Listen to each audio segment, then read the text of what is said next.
मेरे बच्चे, तुम्हारे जीवन में बहुत तेजी से बदलाव हो रहा है। तुम्हारी महादेव जी तुम्हारे जीवन के परिवर्तन के लिए बहुत ही तेजी से बदलाव कर रही हैं। क्या तुम मेरी इन बातों को समझ पा रहे हो? यदि समझ पा रहे हो तो तुम पूरी तरीके से जान गए होगे कि यह जो बदलाव आ रहा है, जो परिवर्तन तुम्हारे जीवन में आ रहा है, वह तुम्हारी पिता तुम्हारे फायदे के लिए कर रही हैं। इतने दिनों से तुम इधर उधर की ठोकरें खा रहे थे।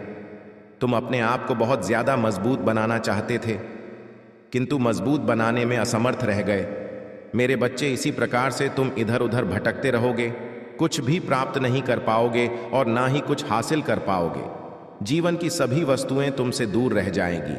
तुम्हारे मन की इच्छाएं तुम्हारे मन में ही दबी रह जाएंगे, क्योंकि इस प्रकार से यदि तुम सोच विचार करके अपने जीवन की कार्य प्रणाली को बंद कर लोगे तो फिर आगे का तुम्हारा क्या होगा?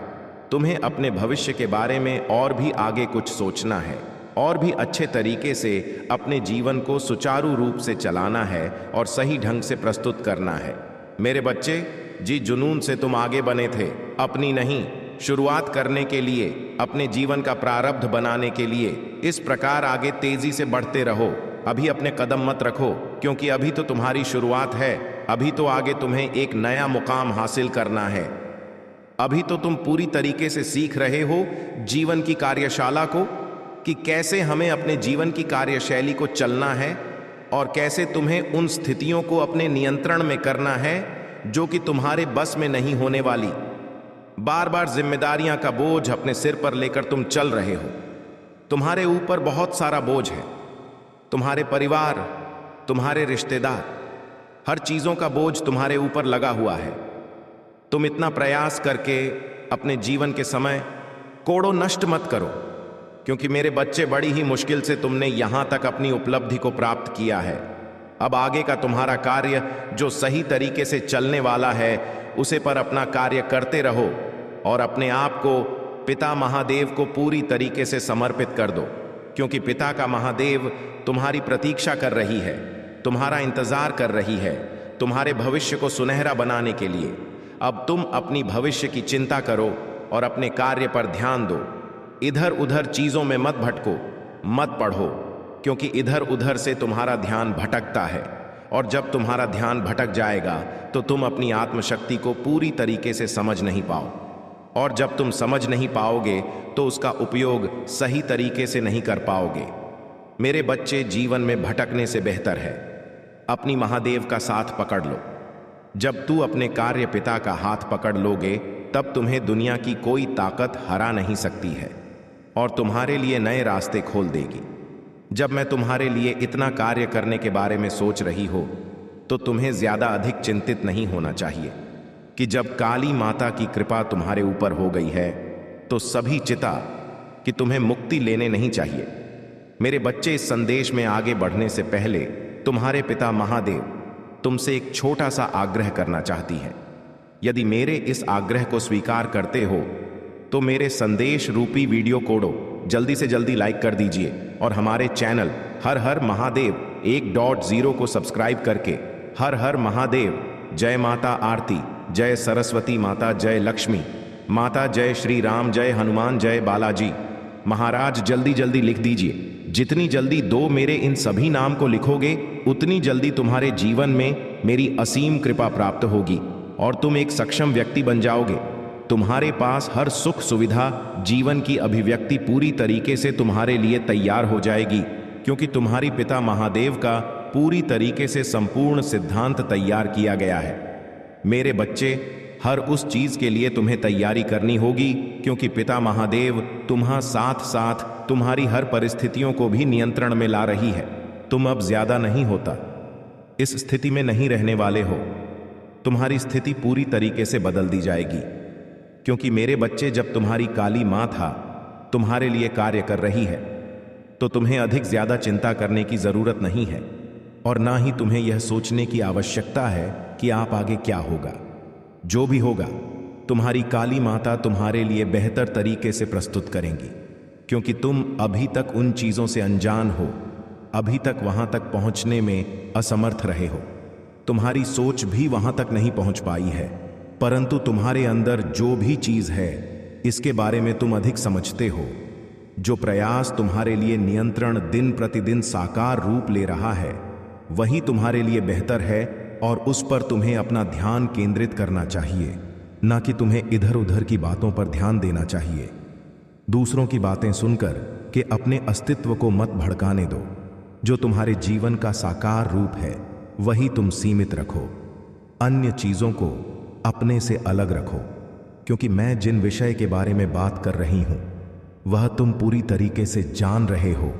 मुझे गुप्त तरीके से बात करने का जो यह काम है बहुत अच्छे तरीके से कर रही हूं। मैं जैसे तुम्हें गुप्त रूप में बतला रही हूं तुम उस कार्य को इस प्रकार से समझ लेना। बाकी तुम इतने समझदार हो, इतने होशियार हो जो कि तुम इस बात को पूरे तरीके से समझ सकते हो। मेरे बच्चे लोगों की तरह तुम्हें अपने अंदर धैर्य बनाकर रखना चाहिए। तुम्हें उनकी हर उस चीज को अपने लिए तैयार करना चाहिए जो भी अपने जीवन में कर रहे हैं, परंतु वही चीज अपने लिए तैयार करना जो तुम्हारे लिए अच्छी हो और तुम्हारे लिए एक नई सी प्रदान करें। तुम्हारे अंदर का मैं दर्द पूरे तरीके से जानती हूं। जिस तरीके से तुम अंदर टूटे हुए हो बहुत अपन नहीं होने वाला है तुम्हारा। जो भी दुख दर्द और तकलीफ है वह तुम्हारी काली माता तुम्हारे जीवन से एकदम से दूर कर देगी और तुम हर उसे चीज के लिए सही काम करने लगोगे जो तुम्हारे लिए बहुत जरूरी है।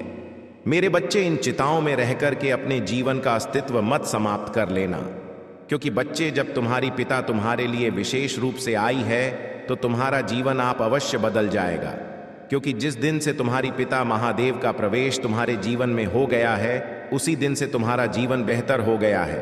यह तुम बहुत कायदे से जान सकते हो। यदि नहीं जान सकते हो तो कमेंट में हाँ टाइप करो या फिर नहीं टाइप करो। मैं पूरी तरीके से समझ जाऊंगी कि तुम क्या चाहते हो। मेरे बच्चे, मैं तुम्हारे चाहने के हिसाब से ही पूरा कार्य कर रही हूं। मैं यही चाहती हूं कि तुम सही तरीके से अपने जीवन में खुशियां प्राप्त करो और सही तरीके से अपने जीवन का निर्वहन करो। कुछ ऐसे कार्य हैं जो मत किया करो जो तुम्हारे लिए जोखिम सिद्ध हो। ऐसा है, मैं तो यही तुम्हें सीख प्रदान करूंगी। यह तुम जब भी अपने कार्य को करो उस कार्य को पूरी तरीके से सफल बनाकर छोड़ो। हार मानने का नाम मत लो, क्योंकि मेरे बच्चे, तुम्हारी माता ने जब जब तुम्हें संकटों से बचाया है तब तक तुम्हें एक नई सीख प्रदान की है। इसे सीख को तुम पूरी तरीके से समझकर आगे अपने जीवन का निर्वाह करना। यदि तुम अपनी काली माता के द्वारा बताए गए मार्ग को चयनित कर लेते हो और पूरी श्रद्धा भाव से उसे पर विचार करके चलाते हो तो तुम्हारा कभी भी बाल बांका नहीं होगा और ना ही तुम्हारा कोई नुकसान होगा। यह बात तो मैं डंके की चोट पर कह रही हूं। तुम्हारी महादेव जी सदैव तत्पर ही रहेगी तुम्हारी स्थ को तैयार करने के लिए, तुम्हारे जीवन के संकटों को दूर करने के लिए। मेरे बच्चे, मैं जानती हूं तुम्हारा शत्रु तुम्हारे पीछे पड़े हुए हैं। तुम चाहे जितना मेहनत कर लो, चाहे जो भी काम अपने लिए तैयार कर लो, वह पूर्ण होने ही नहीं देते हैं। कोई ना कोई रुकावट अभी उत्पन्न नहीं कर देते हैं। परंतु तुम इसके लिए चिंतित मत होना। तुम्हारे शत्रुओं को तो मैं पूरी तरीके से देख लूंगी। मैं जानती हूं वह तुम्हारे जैसा नहीं बन सकते हैं। जिस प्रकार से तुम मेहनत करते हो, जिस प्रकार से तुम अपनी पराक्रम को दर्शाते हो, वह बिल्कुल भी नहीं कर सकते हैं। तुम्हारे अंदर की जितनी भी चीज है वह बिल्कुल भी पूरी तरीके से नहीं कर सकते हैं। मेरे बच्चे, तुमने देखा होगा कि जो विशेष होता है इस पर ज्यादातर ध्यान लोग देते हैं, चाहे वह वस्तु हो, चाहे वह इंसान हो, चाहे वह कुछ भी हो। इसीलिए मेरे बच्चे, तुम विशेष हो, जिस कारण से तुम्हारा शत्रु की नजर तुम पर टिकी रहती है, क्योंकि उसके अंदर इतना सामर्थ्य नहीं है कि वह तुम्हारी बराबरी कर सके, परंतु वह इतना तो प्रयास कर ही सकता है। तुम्हारे कार्य में रुकावट उत्पन्न करने के बारे में तो सोच ही सकता है, तुम्हें नीचा दिखा ही सकता है। इन सब बातों के बारे में वह सोचता रहता है। नहीं, सब बातों को 100 करके वह तुम्हारे पीछे पड़ा रहता है, परंतु उसे यह पूरी तरीके से नहीं गया है कि तुम्हारी रक्षा कौन कर रहा है। मैं, तुम्हारी काली माता, तुम्हारी रक्षा के लिए तैयार रहती हूं। चाहे जितने भी उनके बड़े षड्यंत्र हो जाएं, चाहे जितना भी बड़ा उनका प्रहार हो जाए, हर चीज को मैं रोकने के लिए तैयार हूं। मैं तुम्हारे तक कुछ भी आने नहीं दूंगी, पहले ही उसे नष्ट कर दूंगी। इसीलिए मेरे बच्चे में रहती हूं कि अपनी पिता महादेव का हाथ सदैव अपने ऊपर रखना। मैं तो पूरा प्रयास करती हूं तुम्हारे साथ रहने के लिए, परंतु तुम्हें भी कुछ करना होगा। तुम्हें अपनी पिता महादेव को विशेष रूप से मनाना होगा, तभी जाकर तुम्हारा जीवन सुधर पाएगा। मेरे बच्चे, कम की चिंता तुम्हें करनी चाहिए, फल की चिंता तुम्हें बिल्कुल भी नहीं करनी चाहिए, क्योंकि फल देने का कार्य ईश्वर और माता रानी का है। तो मैं तुम्हें फल अवश्य प्रदान करूंगी। तुम्हारी मेहनत का, तुम्हारी जो मेहनत है वह व्यर्थ नहीं जाएगी। अभी तुम जी चिंता में हो, मैं पूरी तरीके से जानती हूं, परंतु आगे चलकर तुम्हारी चिताओं का भी समापन होने वाला है। इस तरीके से तुम धैर्य को अपने अंदर बनाकर रखोगे और इस तरीके से तुम उनके बारे में सोचोगे जो तुम्हारे लिए सही और सच होने वाला, क्योंकि मैं तैयारी कर रही हूं तुम्हारे जीवन को सुरक्षित करने के लिए। तुम्हारे जीवन की हर उसे सुविधा को बहुत ही अच्छा बना दूंगी, ताकि आगे चलकर तुम्हें कोई दिक्कत ना हो। तो मेरा नाम स्मरण करना या ना करना, परंतु तुम्हारी माता तुम्हारे लिए एक ऐसा रक्षा कवच प्रदान कर देगी कि कोई उसे भेद नहीं पाएगा, चाहे वह तुम्हारा जितना बड़ा शत्रु ही क्यों ना हो। तुम्हारी हर बार इच्छा पूर्णता तुम्हारे अनुसार ही पूरी हो जाएगी। जो मनोकामनाएं तुम अपने मन में लेकर के बैठे हो, उसके लिए अब विशेष रूप से तुम्हें चिंता करने की जरूरत नहीं है। भोलेनाथ का आशीर्वाद ही उसके लिए काफी है, क्योंकि मेरे बच्चे, अब तुम्हारे पास चिंता करने का समय नहीं बचा है। अब जो तुम्हारे पास विशेष समय बचा है वह तुम्हारी मेहनत करने का है, क्योंकि तुम जिस तरीके से मेहनत करोगे उसे तरीके से तुम्हारी पिता बहुत विशेष रूप से तुम्हारे जीवन में सुविधा प्रदान करेंगे। मेरे बच्चे, आने वाला अगला महीना तुम्हारे लिए खुशियां भरने वाला है, क्योंकि तुम्हें हर वह उपलब्धि प्राप्त होने वाली है जिसके तुम रात दिन हाथ पर चला रहे थे, रात को सो नहीं रहे थे। वह उपलब्धि अब तुम्हारे पास आने वाली है और तुम्हें एक ऐसी खुशखबरी प्राप्त होने वाली है, इसे जानकर तुम पूरी तरीके से प्रसन्न हो जाओगे और तुम अपने लिए इतना कुछ खुशियां मनाने का प्रयत्न करोगे। तो मैं यही कहूंगी कि अब तुम तैयारी बना लो अपने जीवन में खुशी का आगमन करने के लिए, क्योंकि आपसे तुम्हारी पिता महादेव तुम्हारे अनुसार तुम्हारी गतिविधियों को रोड सुनिश्चित कर रही है। अब वह सफलता भर दिन तुम्हारे जीवन में आ जाएगा जो तुमने स्वप्न में भी नहीं सोचा होगा। मेरे बच्चे, सुबह की किरण तुम्हारे लिए एक नए अवसर लेकर के आएगी। जिस प्रकार से सूर्य निकलता है और धीरे धीरे करके दिन बढ़ता चला जाता है, उसी प्रकार से तुम्हारे जीवन में धीरे धीरे हर भी सुविधा आने लगेंगे। निरंतर तुम्हारे जीवन का वह लक्ष्य तुम्हारे सामने धारित कर दिया जाएगा और तुम्हें उसे लक्ष्य पर चलने की जरूरत है। मेरे बच्चे, तुम्हारी पिताजी लक्ष्य के बारे में बात कर रही हैं। वह लक्ष्य तुम्हारे लिए खुशी का बवाल करने वाला है। आप, तुम्हारी पिता तुम्हारे जीवन में एक भी दुख नहीं रहने देगी, क्योंकि मैं पिता हूं। अब मैं तुम्हारे जीवन में कोई भी संकट, कोई भी तकलीफ आने नहीं दूंगी, क्योंकि मेरे बच्चे, सब तुम्हें तकलीफ होती है तब मुझे भी दर्द होता है। मैं यह सोचती हूं कि मेरा इतना बड़ा भक्त इतनी बड़ी समस्या से लड़ रहा है और मैं बैठी उसके बारे में देख रही हूं।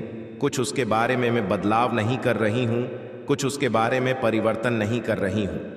यह सब बातें मैं भी सोचती रहती हूं, परंतु क्या करूं, समय के हिसाब से ही मुझे कुछ करना पड़ता है। अब तुम्हारे जीवन का समय आ गया है। अब तुम्हारे लिए जो होने वाला है वह मैं अब करके रहूंगी, क्योंकि मैं अधिक समय की प्रतीक्षा नहीं कर सकती हूं। अब समय आए या ना आए, मैं तुम्हारे लिए तैयारी कर चुकी हूं और जीत तुम्हारे जीवन में आने का जो नाम नहीं ले रही थी उसे मैं खींच कर तुम्हारे सामने लाऊंगी।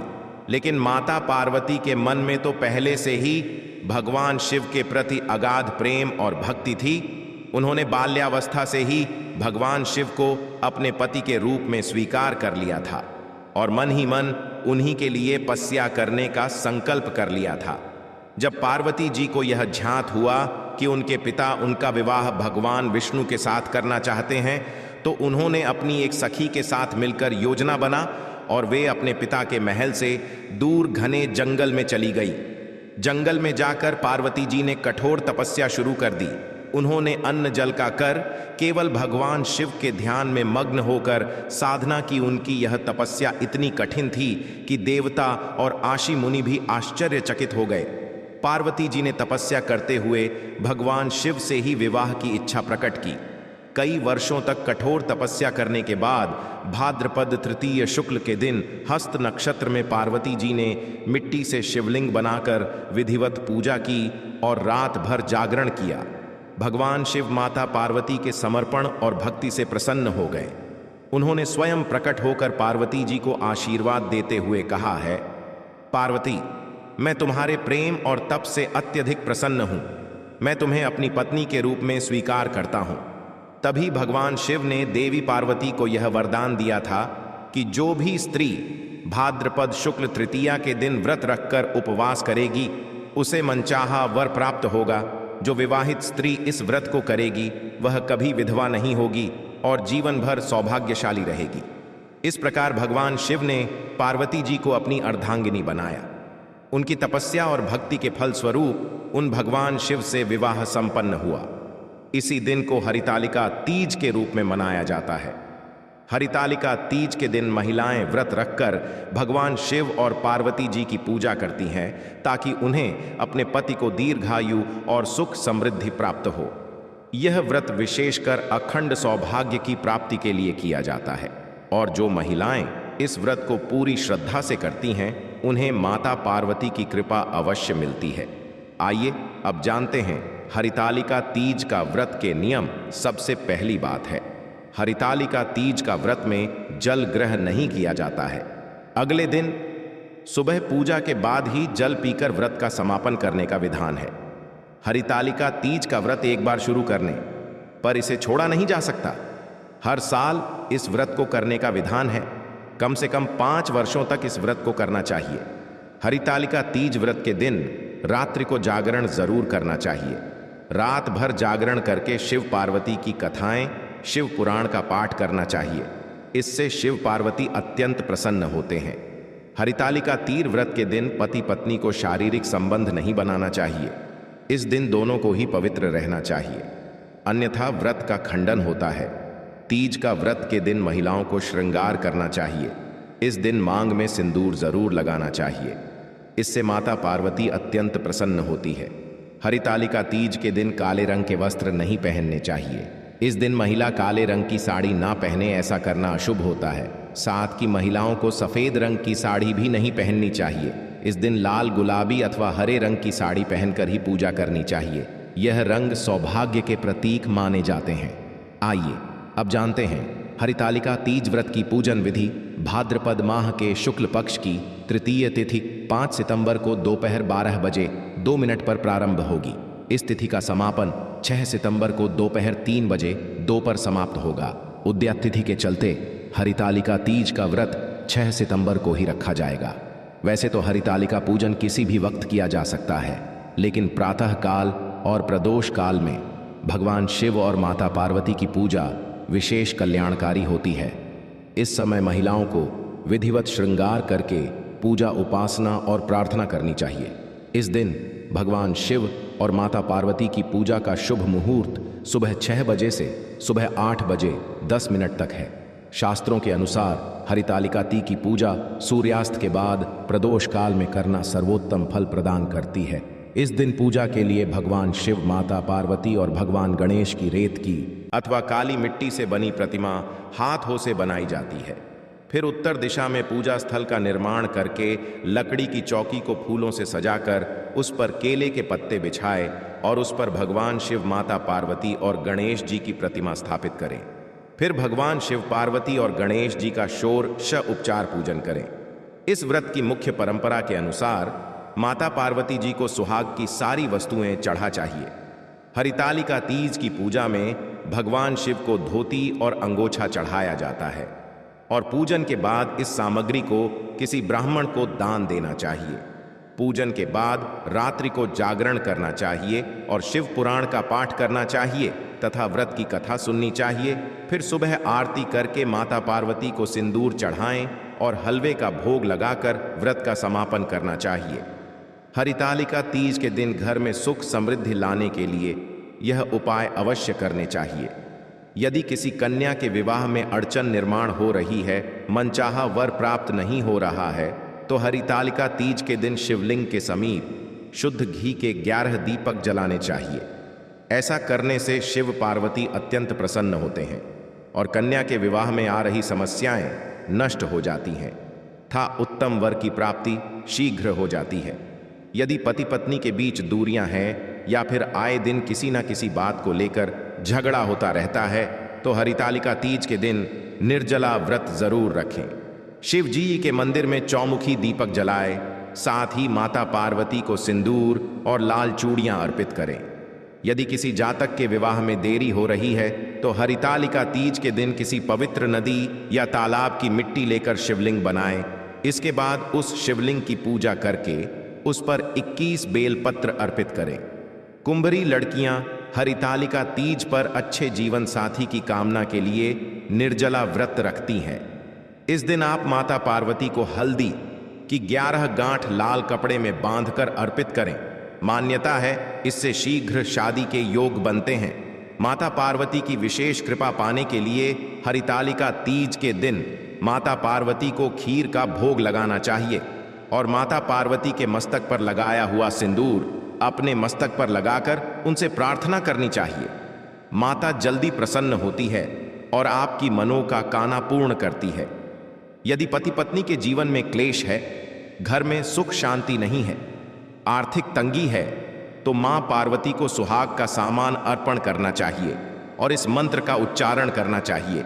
इससे शीघ्र ही सभी दुख समाप्त होते हैं, घर में सुख शांति आती है। ओम उमा महेश्वर आप ध्यानम इस मंत्र का प्रयोग करके इस दिन 11 माला का जप करना चाहिए। मां शीघ्र ही प्रसन्न होती है। दोस्तों, हरितालिका तीज का व्रत रखा जाएगा। हरितालिका तीज का व्रत की महत्वपूर्ण विधि कौन सी है? हरितालिका व्रत क्यों रखा जाता है और इसकी पौराणिक कथा कौन सी है? हरतालिका पूजन का शुभ मुहूर्त कब है? आइए जानते हैं आज की प्रस्तुति में हरितालिका तीज से जुड़े महत्वपूर्ण नियम। नमस्कार, आपका स्वागत है दोस्तों। सनातन धर्म में पति और पत्नी का रिश्ता बहुत ही पवित्र माना जाता है और पति पत्नी जीवन के अंत तक इस रिश्ते को निभाते हैं। पतिव्रता महिलाएं अपने पति की लंबी उम्र के लिए तथा परिवार में सुख शांति बनाए रखने के लिए व्रत और उपवास करती है। हरितालिका तीज का व्रत सभी व्रतों में सबसे अधिक महत्वपूर्ण माना जाता है। प्रतिवर्ष भाद्रपद मास के शुक्ल पक्ष की तृतीया को हरतालिका तीज का व्रत रखा जाता है। इस दिन सभी विवाहित महिलाएं अपने पति की लंबी उम्र की कामना से निर्जला व्रत रखती हैं और भगवान शिव तथा माता पार्वती की पूजा करती है। इसके साथ ही अविवाहित न भी इस व्रत को रखती है और भगवान शिव से मनचाहे वर की कामना करती है। हरतालिका तीज का नाम 2 शब्दों से मिलकर बना है। हर और तालिका, हर का अर्थ है हरण करना और तालिका का अर्थ है सखी। इस पर्व का नाम इसलिए पड़ा क्योंकि देवी पार्वती की सखियां उन्हें उनके पिता के महल से हरण कर जंगल ले गई थी ताकि उनका का विवाह भगवान विष्णु से ना हो सके और वे भगवान शिव को पति रूप में पा सके। हरितालिका तीज हरियाली और कजरी तीज के बाद मनाई जाती है। हरितालिका तीज का व्रत रखा जाएगा। भाद्रपद माह के शुक्ल पक्ष की तृतीय तिथि 5 सितंबर को दोपहर 12:21 पर प्रारंभ होगी। इस तिथि का समापन 6 सितंबर को दोपहर 3 बजे होगा। 2 पर समाप्त होगा। उदय तिथि के चलते हरितालिका तीज का व्रत 6 सितंबर कोड़ो ही रखा जाएगा। इस दिन व्रत को करने के साथ शिव पार्वती की पूजा की जाती है। सुहागिन महिलाएं इस दौरान किसी भी समय पर शिव पार्वती की पूजा अर्चना कर सकती है। इस दिन शाम को प्रदोष काल लग रहा है और प्रदोष काल में शिव पूजन का महत्व बहुत अधिक होता है। हरितालिका तीज से जुड़ी एक प्राचीन कथा कही जाती है जिससे सुनने मात्र से मनोकामनाएं पूर्ण होती हैं। हरितालिका तीज का त्योहार हिंदू धर्म में विशेष महत्व रखता है। विशेषकर महिलाओं के लिए इस पर्व को मुख्यतः शिव पार्वती के पुनर्मिलन और पार्वती जी के तपस्या की था से जोड़ा जाता है। आइए हम इसकी कथा सुनते हैं। एक समय की बात है, हिमालय पर्वत के राजा ने अपनी पुत्री पार्वती को जब सखियों के साथ खेलते हुए देखा तो उनका हृदय उनकी पुत्री के लिए एक उत्तम वर खोजने की चिंता से भर गया। राजा हिमालय ने सोचा कि वे अपनी पुत्री का विवाह भगवान विष्णु के साथ कर दें, क्योंकि वे त्रिलोक के स्वामी और सबसे उत्तम हैं। मेरे बच्चे, जिस क्रोध में तुम बैठे हो उसके बारे में मैं पूरी तरीके से जानती हूँ। अब तुम्हें ज्यादा क्रोध करने की जरूरत नहीं है। और ना ही ज्यादा कुछ सोचने की जरूरत है, क्योंकि मेरे बच्चे अधिक सोने से तुम्हारे मस्तिष्क का नियंत्रण बिगड़ जाएगा और फिर तुम अपने जीवन का सही फैसला लेने में असमर्थ हो जाओगे। तो मैं यही कहना चाहती हूँ कि पहले तो अपने मन और दिमाग को शांत करो। जब तुम्हारा हूं कि तुम सदैव अपने जीवन में उसी का जश्न मनाते रहो का उत्सव तुम्हारे लिए बहुत ही लाभकारी होगा, क्योंकि जब तुम अधिक सोचोगे किसी चीज के बारे में तो तुम्हारे लिए हानिकारक भी हो सकता है। क्योंकि मेरे बच्चे, आज के समय पर लोग सबसे ज्यादा यही कार्य करते हैं, तुम्हारी मानसिक स्थिति को बिगाड़ देते हैं।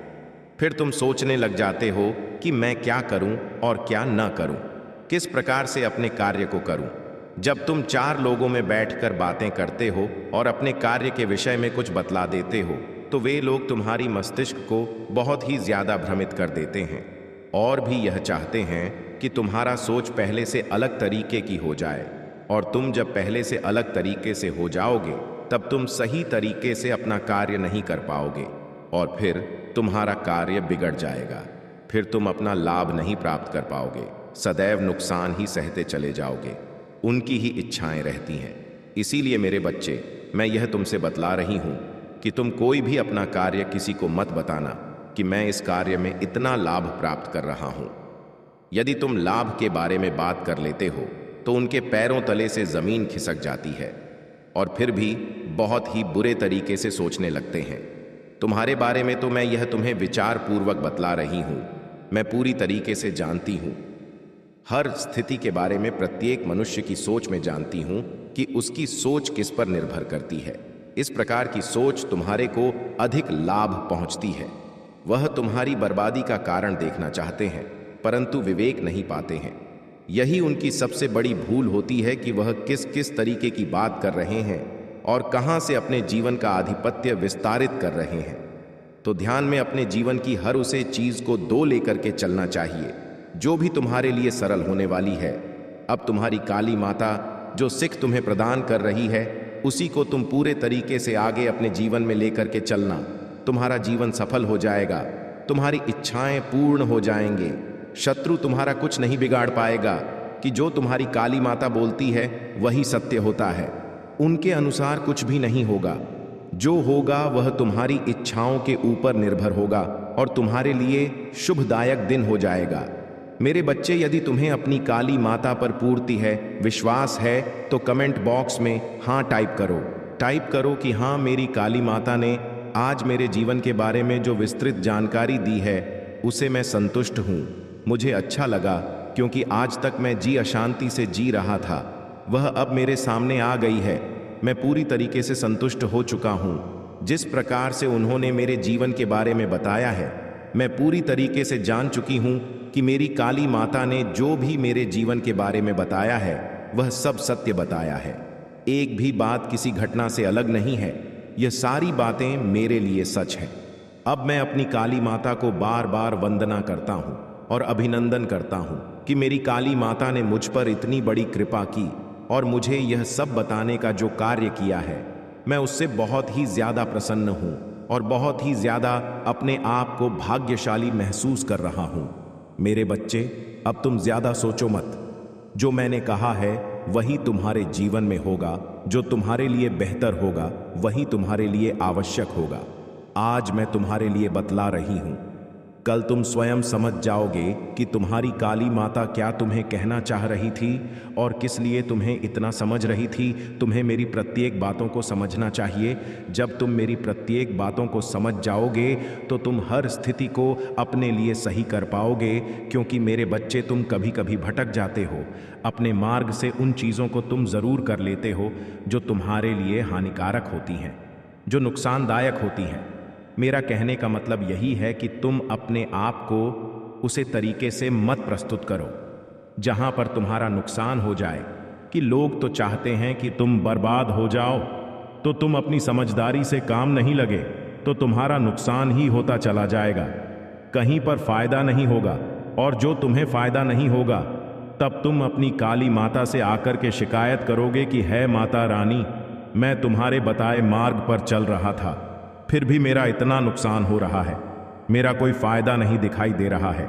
इस प्रकार से आकर के मेरे दरबार में रहोगे, तब मैं यह तुमसे कहूंगी कि यह बालक, तुमने कोई गलती अवश्य की होगी, जिस कारण से तुम्हारे जीवन में ऐसी स्थिति आई है।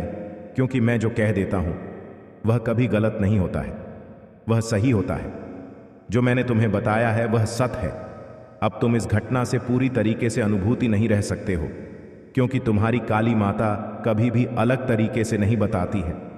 क्योंकि मेरा क्रोध सभी लोग जानते हैं, चाहे वह देवी देवता, मनुष्य, राक्षस, कोई भी हो, सभी मेरे क्रोध से डरते हैं। इसीलिए मैं जो भी बात कह देता हूं वह बात अटल रहती है। तुम अटल विश्वास के साथ अपने जीवन को निर्वाहन करो। कहीं पर तुम्हें हानि हुई है तो तुम्हारा लाभ भी अवश्य होगा, और जब तुम्हारा लाभ होगा तब बहुत ही बेहतर होगा। मेरे बच्चे, अब तुम्हारी काली माता के जाने का समय आ गया है। अब मैं वापस जा रही हूं अपने धाम। मेरा अगला संदेश तुम्हारे लिए फिर लेकर के आऊंगी। तुम्हारा कल्याण हो, तुम्हारा हमारे जीवन में खुशी का आगमन होता रहे।